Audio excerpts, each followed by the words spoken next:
Thank you for coming to me. Normally I have to seek out remnants of you Mandalorians in your hidden hives to harvest your precious, shiny shells. Beskar's value continues to rise. I've grown quite fond of it. Give it to me now, or I will peel it off your corpse. Tell me where the Mandalorians are, and I'll walk out of here without killing you. I thought you said you weren't the gambler. I'm not.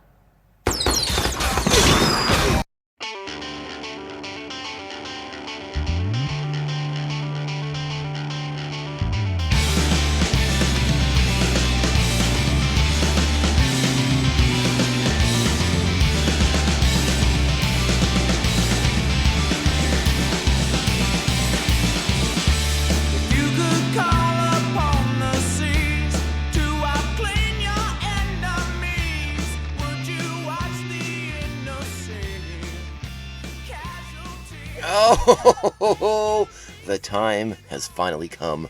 The Mandalorian has returned, and our lives are all so much better for it. Hello and welcome to Mandovision.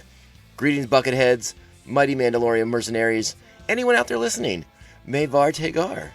Welcome to the 12th episode of Mandovision, but this is more importantly, episode 1 of season 2, chapter 9, The Marshal. Our guy Tom, thank you so much for checking out this small, independent Star Wars podcast. Remember, the best way to reach out to us is via social media. We are at Mando_Vision on Twitter and Instagram. Please be sure to like, subscribe, and share this sweet, sweet podcast with all the other Mandalorians in your clan. All right, let's get into it. Let's talk about it right off the bat. This episode is pretty god dang awesome. It's a really well done episode. And I think a lot of that credit goes to our writer and director, Jon Favreau. First time directing The Mandalorian, even though he created it last year, he never got behind the camera for it. This is the first time he's had the opportunity to do so. And he does a wonderful job of kind of keeping the continuity of the other directors prior to him, but kind of pushing things forward too. This is easily the biggest episode of The Mandalorian we've seen so far. Season 2 off to a much more grandiose start. And, you know, that Western vibe that was so prevalent in Season 1, trust me, they are keeping that is strong in this episode.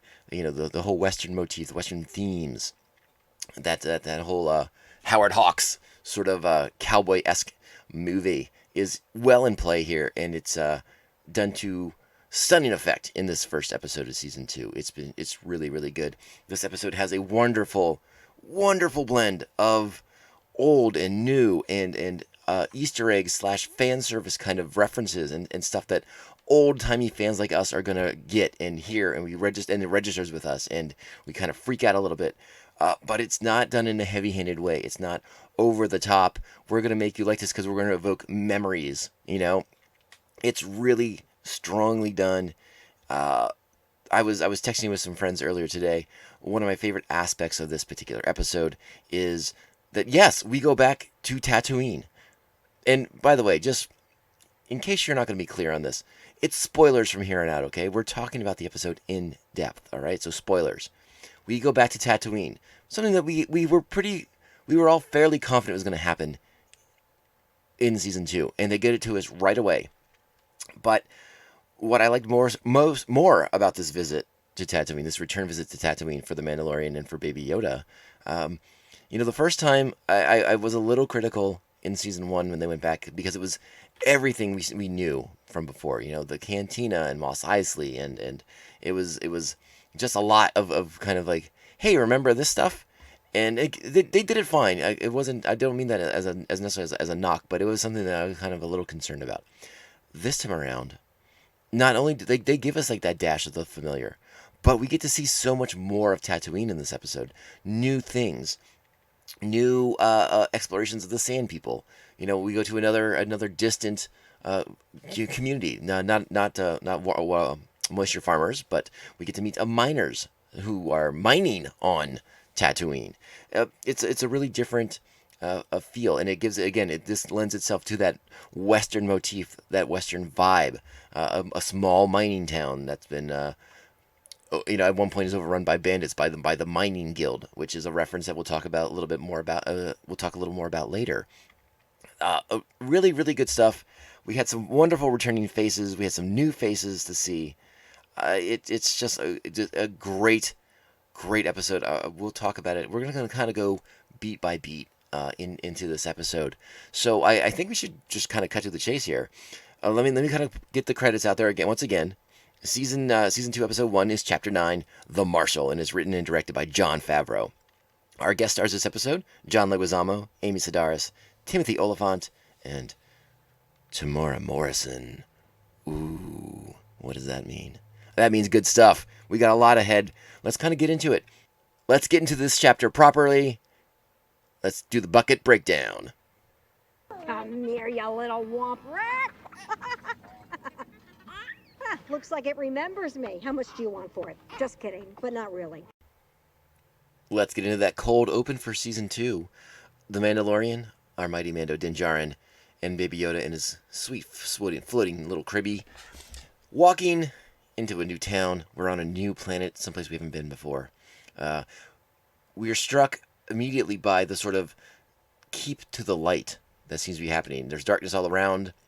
Mandalorian and Baby Yoda, as they walk through this town, they are staying well within the light. We begin to see creatures, red glowing eyes, lots of them, that are waiting in the darkness. But they seem to be held at bay by the light. And as this doesn't seem to bother the Mandalorian, Baby Yoda seems a tad concerned as he's kind of looking around, panning from side to side, taking in the sights. We also see this world, this strange city that we're visiting, this strange outpost, that there's interesting graffiti on the wall. It would appear to me that it's some kind of, has to do something with imperial occupation when the Empire was in power. Those white faces look reminiscent of the stormtrooper masks, most familiar, the ones that you've seen when they were on Hoth in The Empire Strikes Back. They kind of remind me of that stormtrooper mask. And then, interestingly enough, one of the graffitied walls has like a golden, looks like a droid behind it, almost 3PO-esque, C-3PO-esque if you ask me, but I wonder if that's a story for another time. So I'm instantly intrigued by this world that we're on.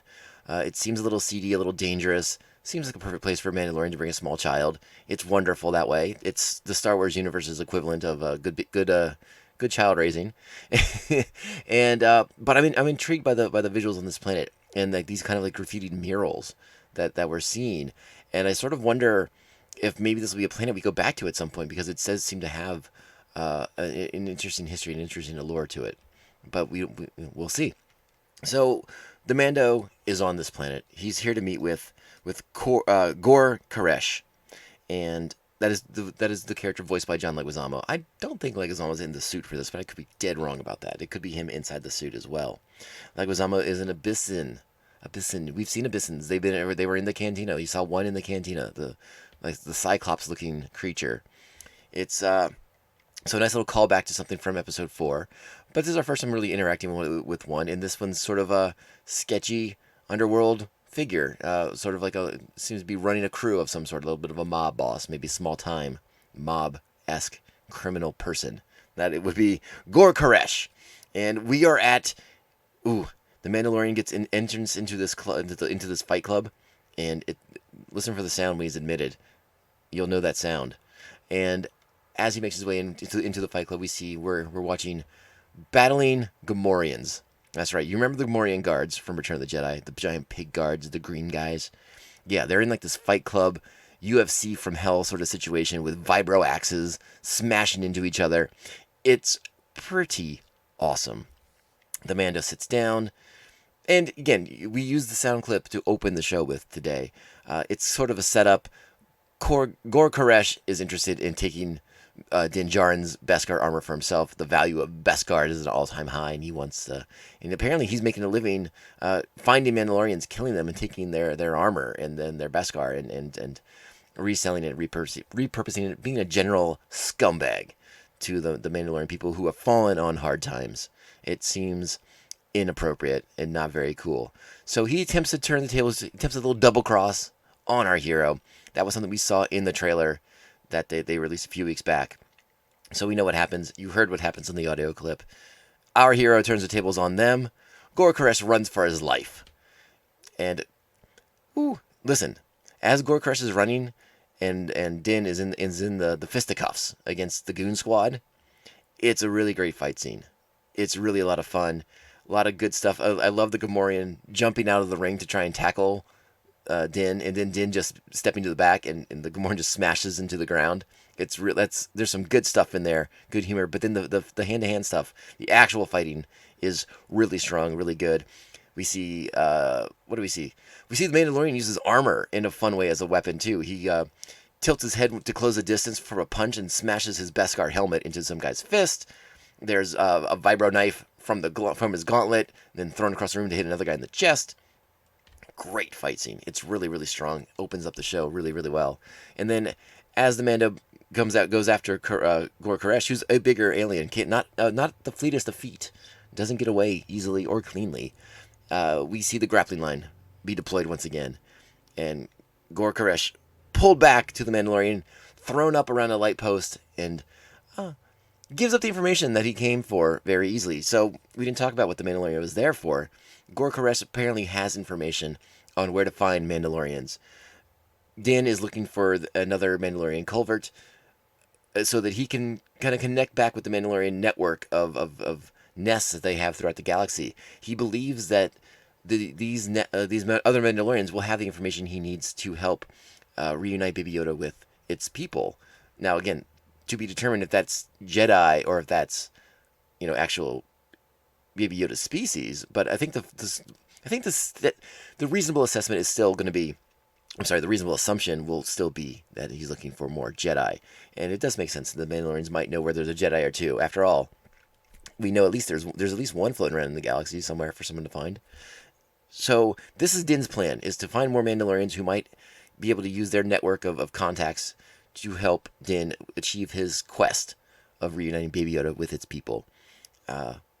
So when Koresh finally offers up the information after being strung up by the light post, he says, Tatooine. What? The Mandalorian's surprised to hear that because, again, he was just on Tatooine. And he's never seen a Mandalorian there or heard of a Mandalorian being there. But Gor Koresh has. And we will, as the Mandalorian says, is like, all right, Tatooine it is. So as they walk away, Baby Yoda, Mandalorian, walking away, leaving Gor Koresh strung up. By the way, this is after Gor Koresh made the Mandalorian promise that he wouldn't kill him. So the Mandalorian honors that by not killing him, but he leaves him strung up, and then he shoots out the light so that the creatures that are on the edge of the darkness come after Gor Koresh. But that's what happens when you mess with Baby Yoda and you mess with Din Djarin. You get the beasties from the dark. All right, so that's it. Titles open, and we get into the main thrust of the episode, and we're going back to Tatooine, and we don't waste any time getting there. We fly right back into Tatooine. We get the beautiful shots of the Razor Crest coming through the atmosphere, streaming towards Mos Eisley. We see another sand person and a bantha. It's a great shot as it follows the Razor Crest in, and we landed a familiar dock, and we find Amy Sedaris once again reprising her role as Peli Motto. And again, we used a little sound clip that sort of reunites everyone. Good to see some old friends popping up in this episode as well. We got a little bit of that in the final episode, but Amy Sedaris, or Peli, was back on Tatooine, so she was going to be no good against the Empire. But it's fun to see her back. I really enjoyed her little appearance, as brief as it was. Really great to see her back with the Mandalorian, back with Baby Yoda, and again, more fun with pit droids. I enjoy the pit droids, I really, really do. This time around too, it's pretty interesting because obviously Peli recognizes the Razor Crest as it settles down, and she warns the pit droids to get away because we all know that the Mandalorian doesn't care much for droids, except now maybe he does a little bit. His experience with IG-11 seems to have softened his stance a little bit against all droids being awful, awful, awful things. So he allows the pit droids to come and take a look at the Razor Crest, give it a nice once-over, as he says. And then he asks Peli for some information about a Mandalorian. So the Mandalorian is looking for Mos Pelgo. That was more information that was given to him by Gor Koresh. And here comes one of the biggest pieces of awesomeness in this episode. In Peli's possession, R5-D4, who we have not seen since Star Wars Episode 4, A New Hope. The droid that blows its servo motor so that R2-D2 can reunite with C-3PO and go to the Lars homestead and kick off the New Hope that is Luke Skywalker in A New Hope. Great to see that. I love this. This was a wonderful bit of again, a nice little Easter egg for us old-timey fans who recognize that droid immediately. And I love the fact that when they show the top of his dome, it kind of pans around and you see the top of his dome, and you see sort of like the damage from that damaged servo that he blew in Episode 4. Really, really fun callbacks there. I love that so much. I can't even tell you how excited I was to see R5-D4. It was pretty darn awesome. And R5-D4 comes in pretty handy because R5-D4 has the map of Tatooine, and it will kind of illustrate where Mos Pelgo used to be. The story is that it was overrun by bandits, and no, it's kind of been wiped off the map. So our hero gets his quest, and off he goes. And what I love about this is that it becomes a bit of it's a journey. He can't just take the Razor Crest out there and fly to Mos Pelgo. He has to get on the speeder bike with Baby Yoda, ears flapping in the wind, and they have to journey. They have to kind of journey to their destination. And I love this because they do such a wonderful job of giving you more context, of exploring more of Tatooine that we've never seen before. We've only heard reference to things like the Judland Wastes and we saw a little bit of the Dune Sea in Jedi, but you know what I mean. You also get like a really good scene that's going to foreshadow the rest of the episode of the Mandalorian hanging out with Sand People at night. He camps out with them and he's communicating with them, and we saw that he's able to do that in Chapter 5 back in Season 1. So he understands Sand People in a way that most other characters we've interacted with in Star Wars doesn't. So it's a really cool feature of the character and kind of like his way of communicating with people. It allows us to start seeing the Sand People a little bit differently than had they've been portrayed, in other mediums. So now Din reaches Mos Pelgo and he rides into town slowly. And this is straight out of a Western right here. The stranger in town riding down the main street as the locals check him out and he's checking them out, getting the feel, and they don't like him because he's a stranger. And again, this is the Mandalorian stranger too, so he's rather fierce looking in that T-shaped visor. But this is classic Western cinema right here. You've seen this in a dozen movies, if not more. It's really, really good stuff. And we're gonna eventually make our way into the local cantina with a nice Weequay bartender who, bartenders, just like in the Westerns, the bartenders in Star Wars seem to know everything too. So we're going to get some information here, and it's going to set up a confrontation between the Mandalorian and the Mandalorian who he is looking for. And this leads to the introduction of the Marshal, the title character of this chapter for the Mandalorian. And this is where we meet Timothy Oliphant as Cobb Vanth, as Vanth Cobb, the Marshal of this town of Mos Pelgo, and he's wearing a very familiar set of armor. He's wearing the armor of Boba Fett. And it's a striking image as Timothy Oliphant stands in that doorway, silhouetted with the familiar Boba Fett helmet, the antenna on the top. Timothy Oliphant cuts a lean, mean silhouette, that is for sure. But you can also kind of see how the armor, it's a little ill-fitted to him. Doesn't cover up all the vital parts the best, but it's a striking image, and it's so weird and wonderful to see the Boba Fett armor back in play on a different character, and it's kind of a cobbled together version of the armor. You have the chest plate, the back plate, you have the rocket pack, jet pack, helmet, and some of the gauntlets, but like it's a little striking to see it not on like the gray bodysuit with some of like the other accessories. But still, it's just so wonderful to see that armor back in play, back in live action Star Wars. It was a real treat, and it leads to a confrontation because Din Djarin does not take kindly to a non-Mandalorian parading around in Mandalorian armor, which I think we'll get to something about that a little bit later. We'll talk about that, but here, let's play a little snippet of the confrontation between Cobb Vanth and Din Djarin. I've never met a real Mandalorian. Heard stories. I know you're good at killing. And probably none too happy to see me wearing this hardware. So, I figure only one of us walking out of here. But then I see the little guy, and I think maybe I picked you wrong. Who are you? I'm Cobb Vanth, Marshal of Mos Pelgo. Where did you get the armor? Bought off some Jawas. Hand it over. I can't even begin to emphasize how excited I was to see Timothy Olyphant in Star Wars. I love that man so very, very much. He's in so many of my favorite things, and to see him be this Marshal character. And again, we on our last episode we speculated that maybe they were trying to throw us off by suggesting he was going to play this kind of sheriff of this town on Tatooine. Like, that seemed a little too on the nose, but I still love the idea, and seeing it come to life, having that rumor be accurate, was perfect. It was wonderful. I loved seeing it so much.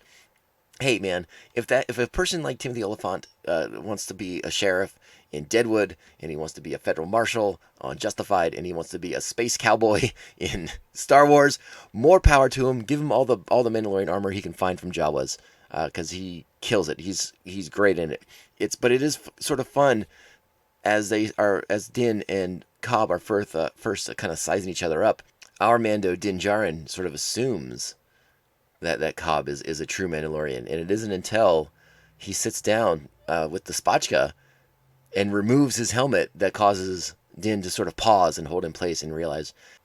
That's when Din realizes that that is not the way. This guy doesn't know the way, and he is an imposter in armor, and he wants it back.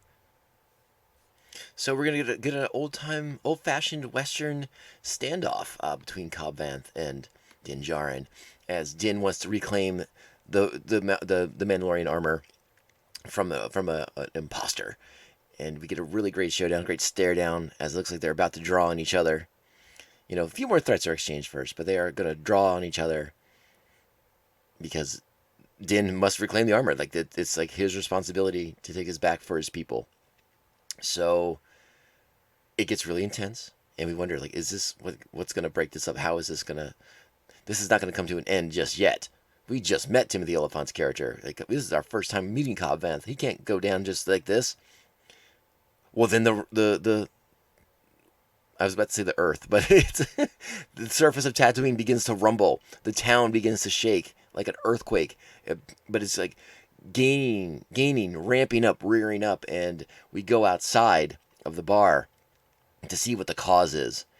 And we see something beneath the sand, something large, imposing, moving beneath the sand towards the town, making its way through the town, causing some destruction along the way, and then ultimately popping out of the sand to reveal itself as it eats a bantha, and it reveals itself to be none other than a Krat Dragon.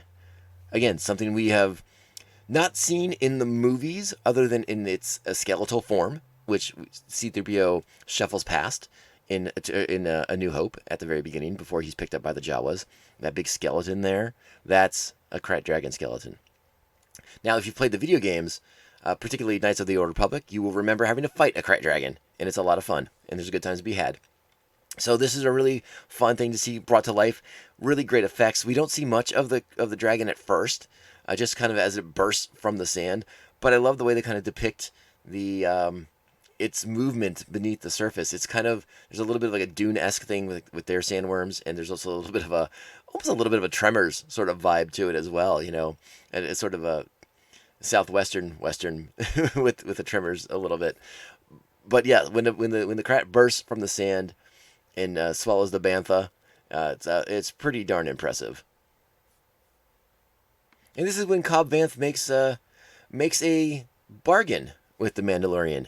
This is not the first time the Krat Dragon has come to the town and caused problems and destruction, and it's only a matter of time before the Krat Dragon starts eating people as opposed to banthas. Oh, by the way, a great shot here of Baby Yoda hiding in a pot in the bar from the dragon. But this is when Cobb Vanth is going to make a proposition to, if the Mandalorian will help him kill the Krat Dragon, he will hand over the armor. Then that's that. Cobb Vanth, not a bad guy. He used the armor to liberate his town from sand people and bandits, and he knows he can't fight the Krat Dragon alone, so he wants to recruit the Mandalorian for this, and the price will be the armor. He'll return the armor willingly. Which I think seems like a pretty reasonable deal. I mean, again, we're just meeting Cobb. We don't know for sure that he's like legit on the level here.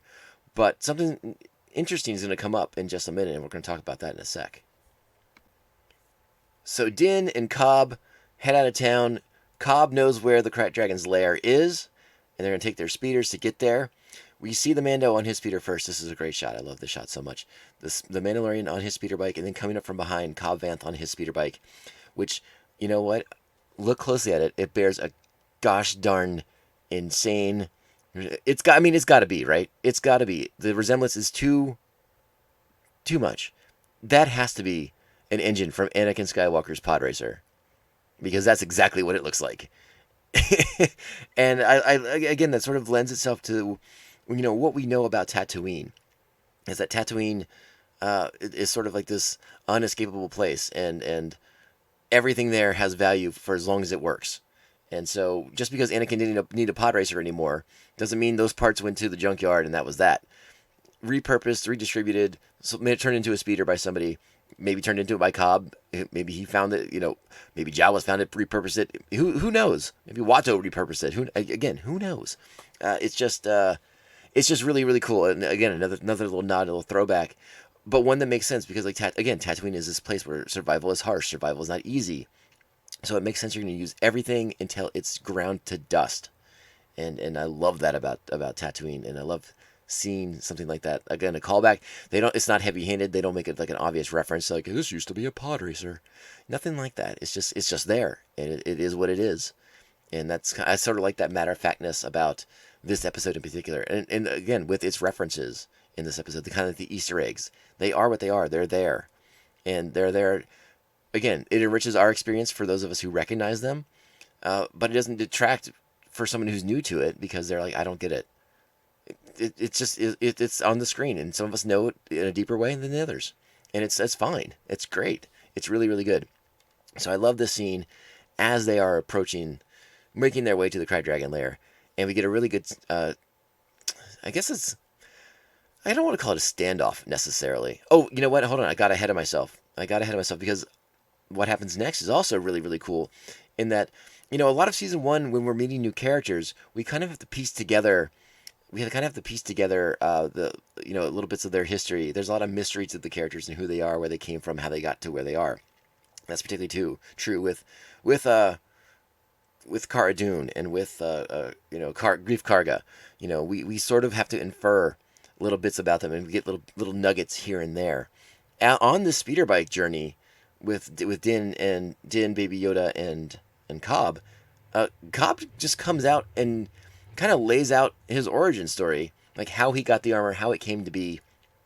And I really like that about this, because I think it sort of sets the table for us as an audience and for Din as a character to know that he can trust this person, because you know where he came from, you know what he did to help people, help protect people, and sort of liberate his town. We flash back to the second Death Star exploding, which signals the end of the Imperial occupation of Tatooine.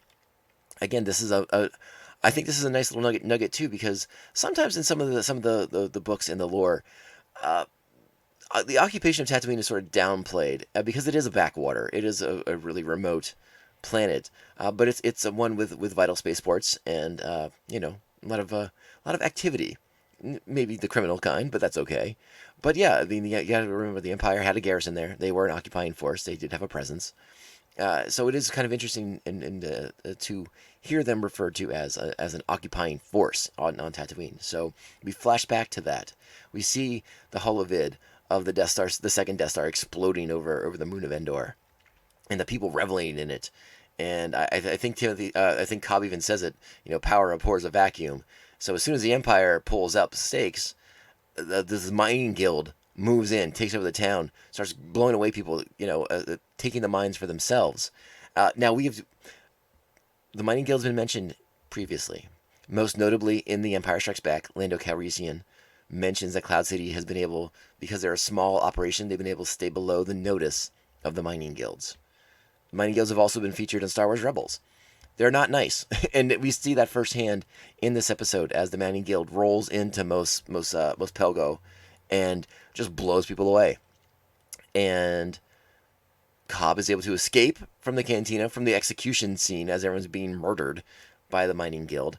He steals a Camtono. He doesn't know what's in it, but he grabs it from one of the mining guild vehicles, and he makes off for the desert so that he will be safe. Except he's in the desert, so we get a great scene of him as he sort of stumbles his way across the sands of Tatooine with this Camtono in hand, on the verge of death, only to be rescued, found, discovered by Jawas in a sandcrawler. I lit out, took what I could from the invaders, grabbed a Camtono. I had no idea it was full of silicax crystals. I guess every once in a while, both sunshine on a womp rat's tail. So once he's rescued by the Jawas, he sits in the sandcrawler, hydrating, drinking all the water he can get his hands on. The Jawas open up the Camtono, they find the crystals, and they want to trade. They want to barter for the crystals, and they start offering Cobb all this junk.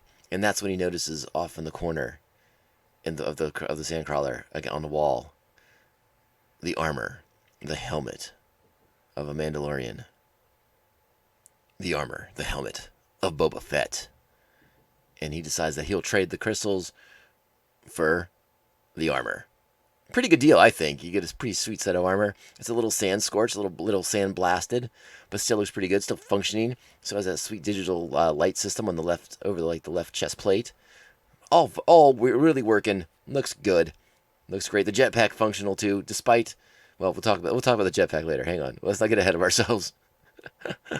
So the Mandalorian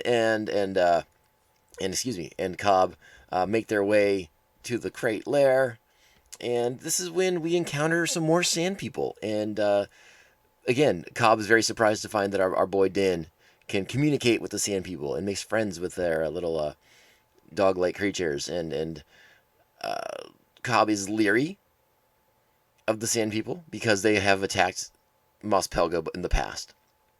But the Mandalorian realizes that killing a Krayt dragon is not the easiest thing, and the sand people want the Krayt killed as well.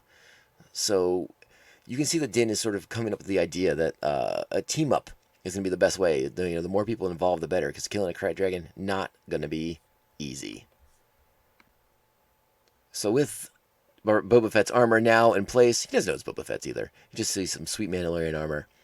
Goes back to Mos Pelgo and begins payback time. It's time to kill the mining collective and get them out of Mos Pelgo, take his town back, help the people, because the mining collective basically turns it into a slave camp, forces its citizens to work the mines, which I'm assuming are probably rather dangerous, and nobody wants to be a slave. That's not cool. So Cobb is like the liberator of this town. Again, more backstory that kind of illuminates him as a generally a good dude. He may have some problems with sand people, but we'll talk about that shortly.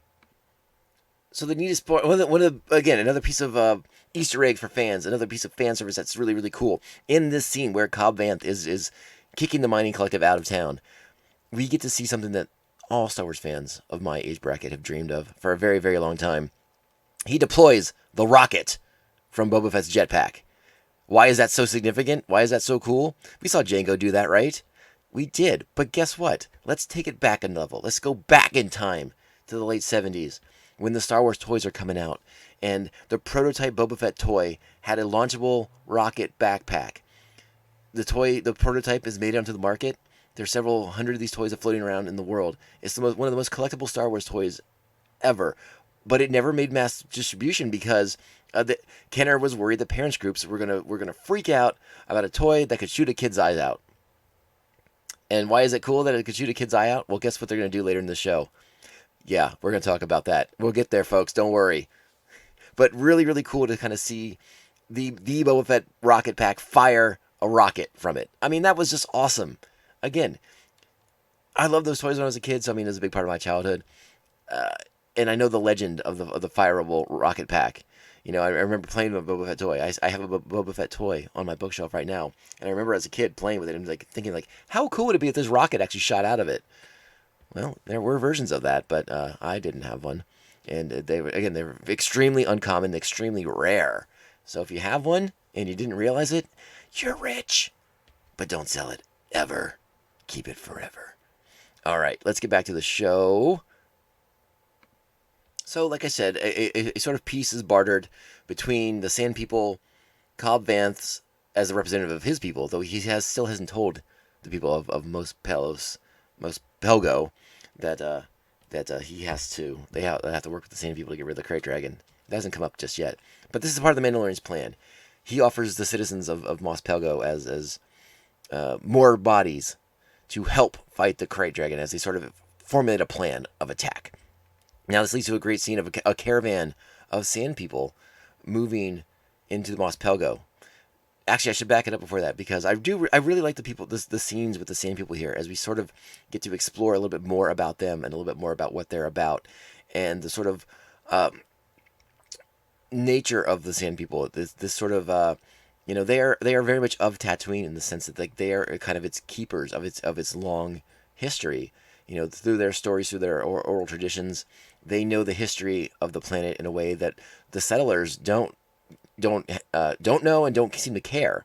And I think that's when in a lot of the lore, a lot of the other canon stuff, that is one of the main reasons for the conflict between the settlers and the Tuskens, is that the Tuskens care about the planet, they care about its history, and the settlers are just there to harvest the water or to mine it for resources, and that offends the Tusken people, and is, again, a lot of reason for the conflict between those two groups.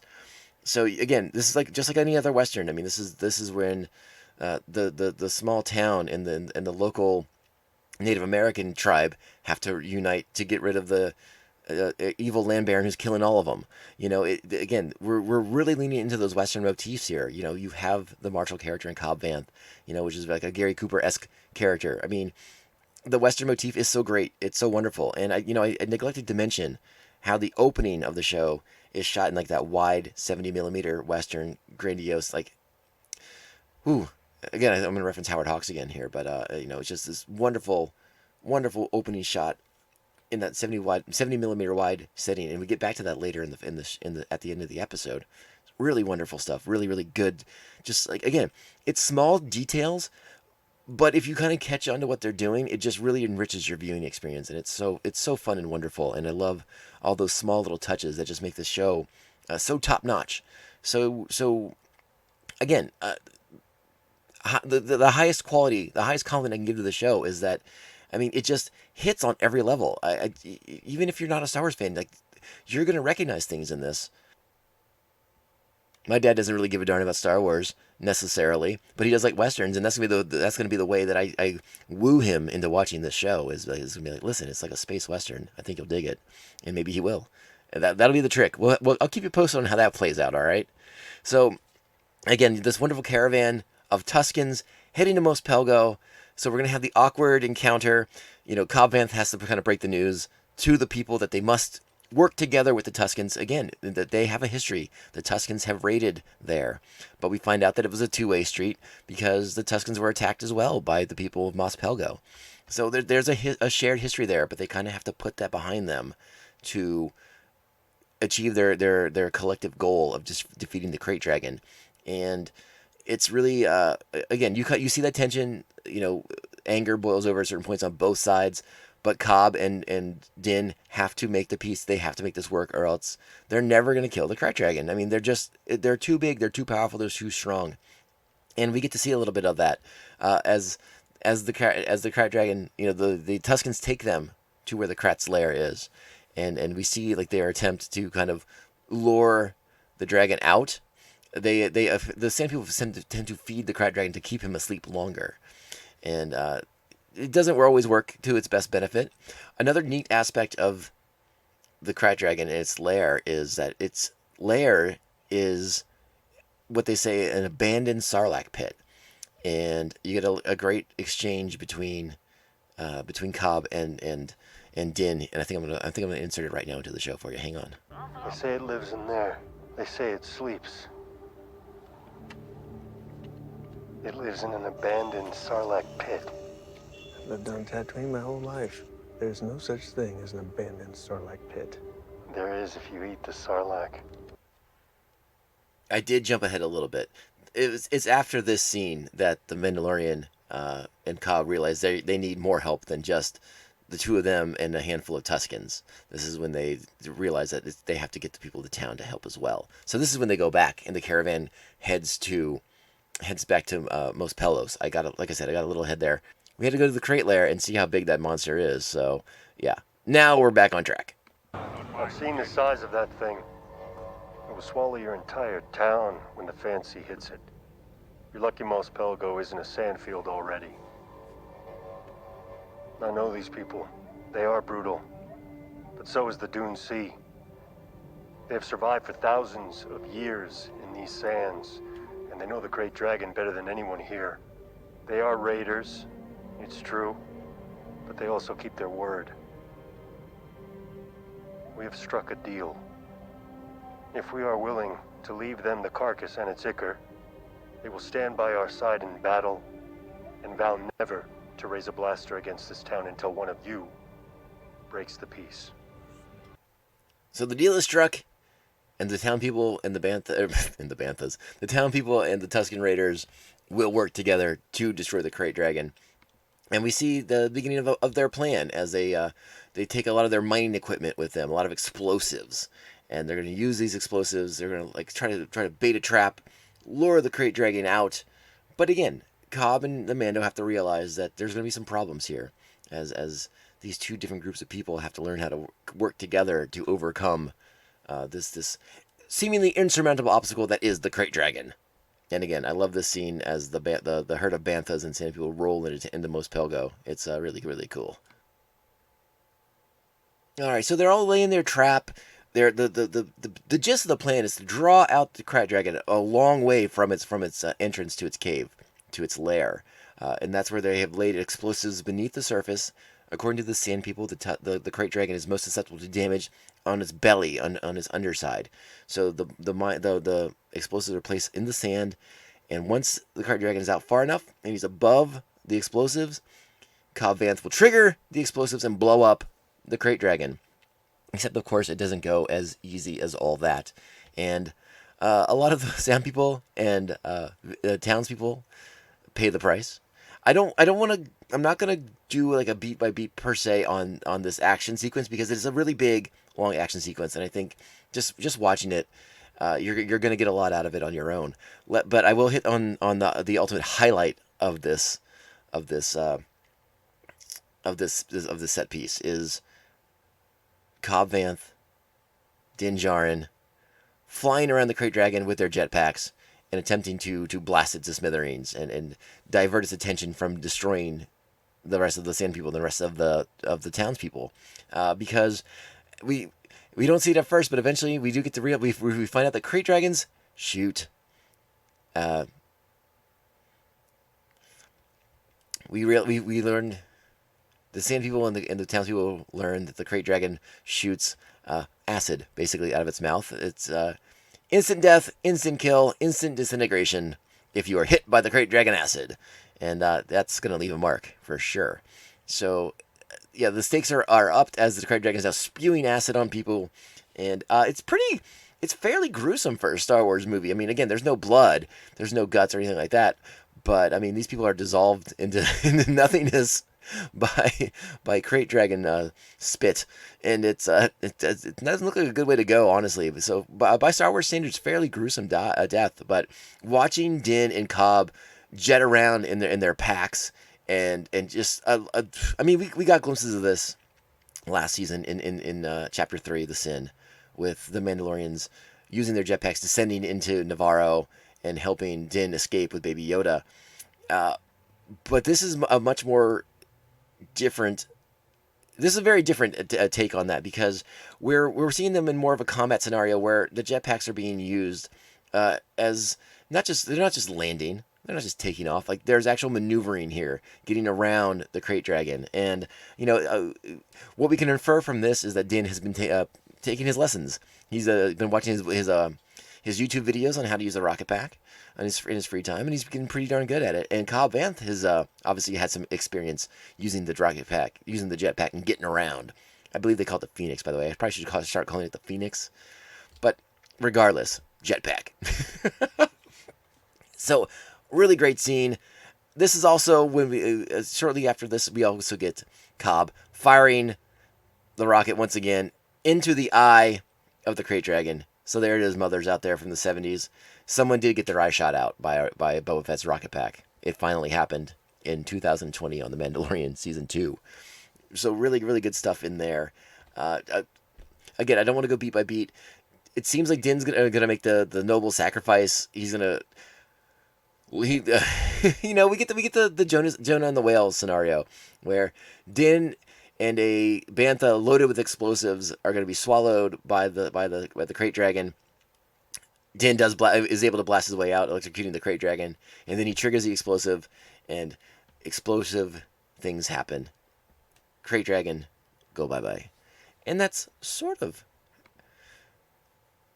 all how it ends, right? Like I said, we're skipping around a little bit in this final battle because it's just a really great action set piece that I think you should totally watch. And you don't need me to convince you of that. But it's, again, a lot of really good stuff in there. You see the Sand People and the town people coming together, working together to overcome. And then at the very end, after the Crate Dragon's been defeated, we get another Easter egg that is beyond level 10 nerdery. This is top-notch nerdery, folks. I mean, this is Knights of the Old Republic is a big deal video game from my youth, and for not just for me, but for many, many people. And one of the things you do in that game is you kill a crate dragon, and then you must, if you are smart and you search its remains, you find stuff. You find a pearl. You find a big, giant pearl in that crate dragon belly, and that's exactly what the Sand People do. They extract the crate dragon pearl and they hold it above their heads like a giant trophy, and it's awesome. And again, something that you watch it and you don't have that familiarity with it. It still is really cool. You're like, oh wow, look, they found a pearl inside that crate dragon. But if you're a person like me, and I know several other people like me who have also played Knights of the Old Republic for the 70 billionth time, it's just an extra little wink in your direction, and I love it so much. It made me so insanely happy to see that. I get the chills just thinking about it. But what a wonderful episode this is.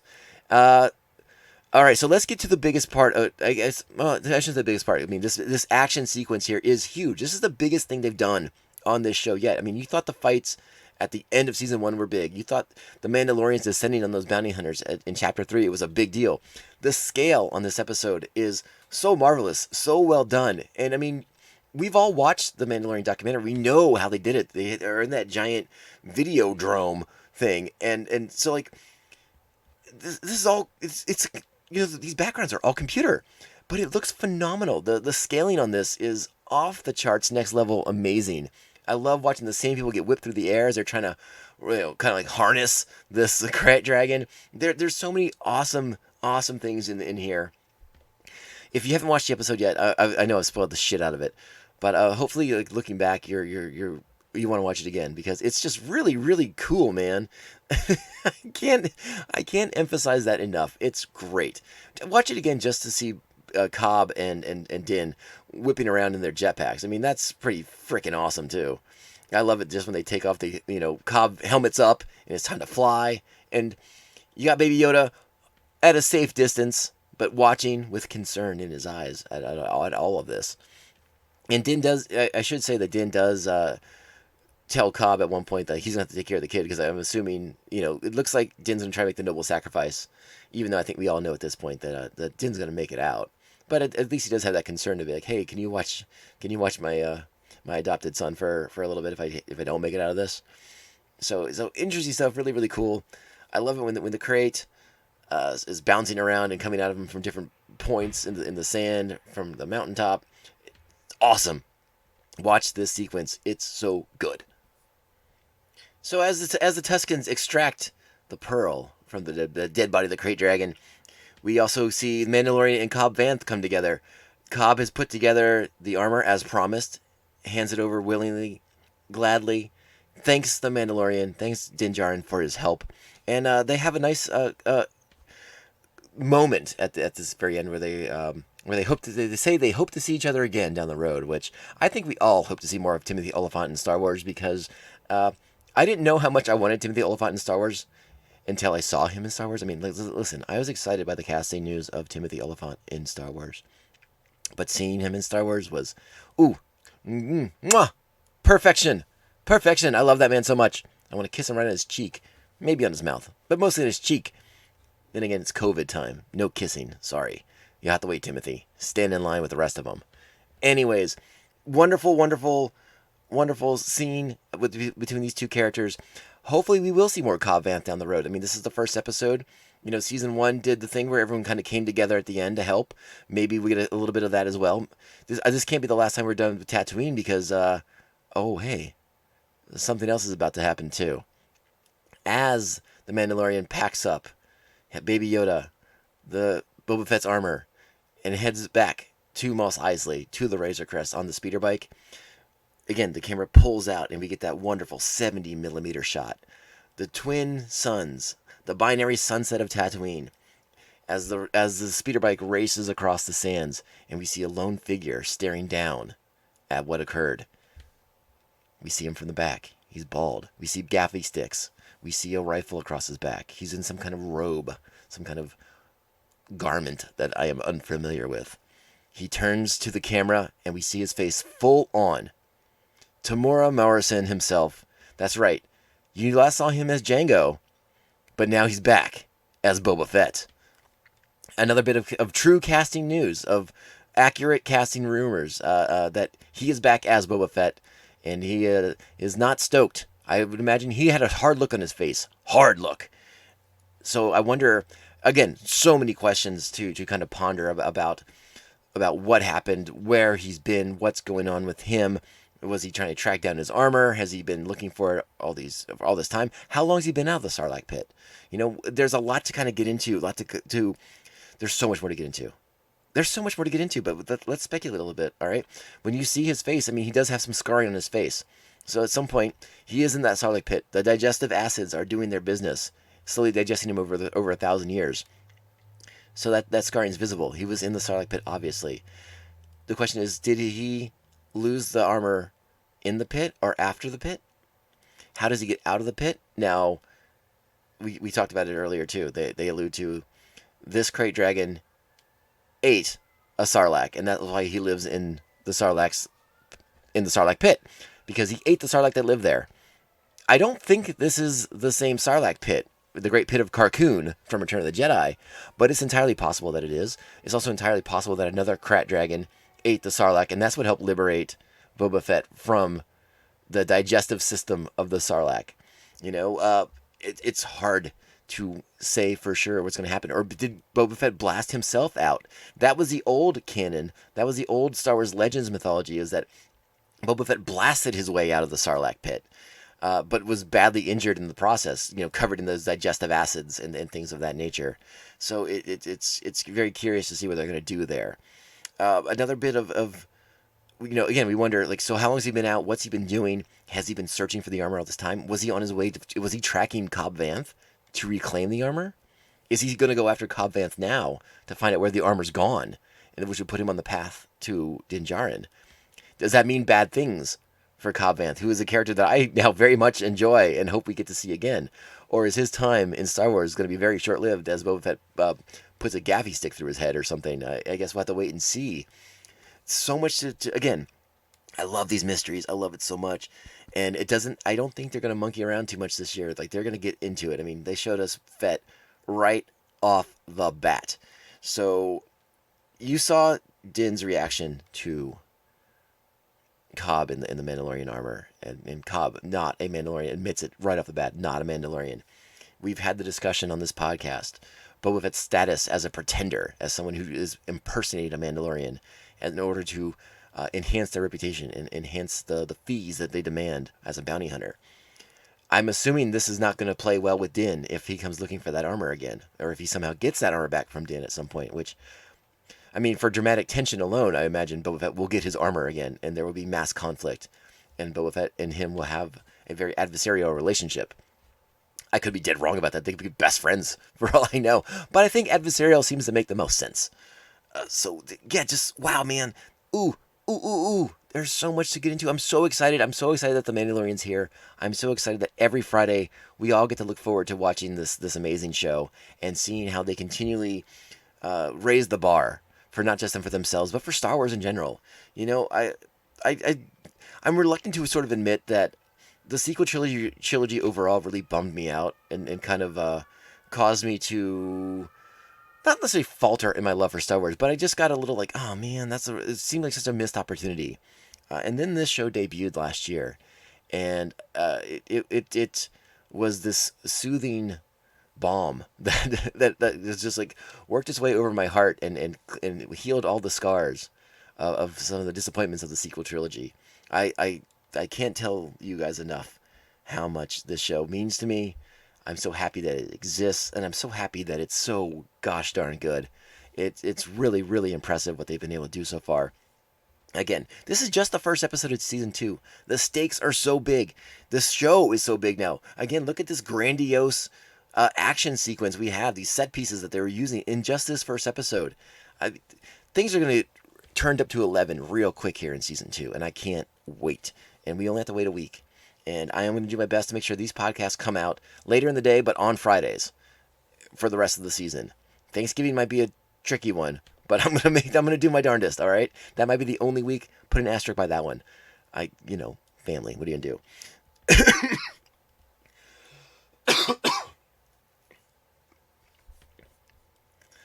All right, so I think that's it for Mandovision for our first episode of season 2. Chapter 9, The Marshal. What a great one. Let me reemphasize. Written and directed by Jon Favreau. Timothy Olyphant, John Leguizamo, Amy Sedaris, and Tamora Morrison are our big guest stars. And wow, what a great one. What are your thoughts on this episode? How did it strike you? What were some of like the Easter eggs and the little winks and nods that you caught that really grabbed your attention, that really made you happy? I mean, there's a lot in there. I don't think we covered all of them in this one, but we got a lot of them, but not all of them. So reach out to me. Hit me up via social media. We're at Mando_Vision on Twitter and Instagram. And that is the best way to get a hold of me. And I will promise I will get back to you as soon as humanly possible. Please make sure you are liking, subscribing, and sharing the show with all the other Mandalorians in your clan, in your coverts. And let everyone join the fun. We're going to have a good time here. This is going to be a blast for the next 8 weeks. We're going to have so much fun discussing the Mandalorian and everything that's happening on it.